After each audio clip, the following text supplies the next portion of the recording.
अस्सलाम वालेकुम दोस्तों, कैसे हो? मुझे उम्मीद है कि आप सब सही हो गए। न्यू अपडेट के साथ मैं आपके सामने फिर हाज़िर हो चुके हैं।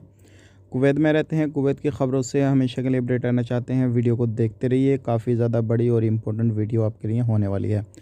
सबसे पहले बड़ी ख़बर की तरफ बढ़ते हैं। अगर आप किसी भी तरीके से कहीं पर भी घूमना-फिरना करते हैं और उसके बाद आप खाना-पीना किसी भी रेस्टोरेंट, होटल वगैरह में करते हैं, तो मिनिस्ट्री की तरफ से ऐलान किया गया है कि आप सही देखभाली जगह जो होटल वगैरह हैं उनमें देखिए साफ़-सफ़ाई है कि नहीं है। अगर इस तरीके से आपको लगता है कि आपको साफ़-सफ़ाई वगैरह सारी चीज़ ठीक-ठाक है, तभी आप खाना खाएँ। ऐसा नहीं है कि आप जहाँ पे साफ़-सफ़ाई नहीं है वहाँ पे आप खाना खा रहे हैं, उससे बीमारी का शिकार आप हो जाएँगे। तो इस चीज़ का आपको ख़ास करके ध्यान देना है और इस तरीके से आपको इन चीज़ों पे ध्यान रखना है। अगली खबर की तरफ बढ़ते हैं। जो अगली खबर आ रही है, अगर आप किसी भी तरीके से कहीं पर भी जो नल वगैरह लगे हुए हैं, डायरेक्टली उनका पानी ना इस्तेमाल करें और ना पिएँ। सॉरी, पीने की बात चल रही है, इस्तेमाल आप वैसे कर सकते हैं।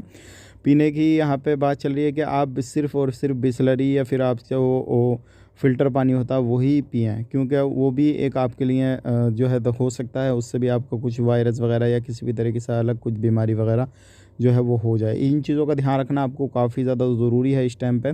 अब बात कर लेते हैं यहाँ पे अगली खबर की तरफ। अगली खबर आ रही है, बहुत सारे लोग हमसे वीज़ा के बारे में पूछ रहे हैं कि भाई वीज़ा ओपन है, क्या नहीं है? तो भाइयों, वीज़ा इस टाइम पे ओपन है, आप ले सकते हैं, कोई मसला नहीं है। अगर इंडिया से आप आना चाहते हैं तो इंडिया का कोई भी वीज़ा आप निकलवाइए और अपने आराम से जो है इंडिया से कुवैत के अंदर एंट्री कर सकते हैं। ये थी कुछ जानकारी जो कि हमने आप तक शेयर कर दी। वीडियो अच्छा लगा लाइक कर दें, शेयर कर दें, चैनल को सब्सक्राइब कर लें। आप अपना ख्याल रखें, अपनी फैमिली वालों का ख्याल रखें। Take care, bye bye.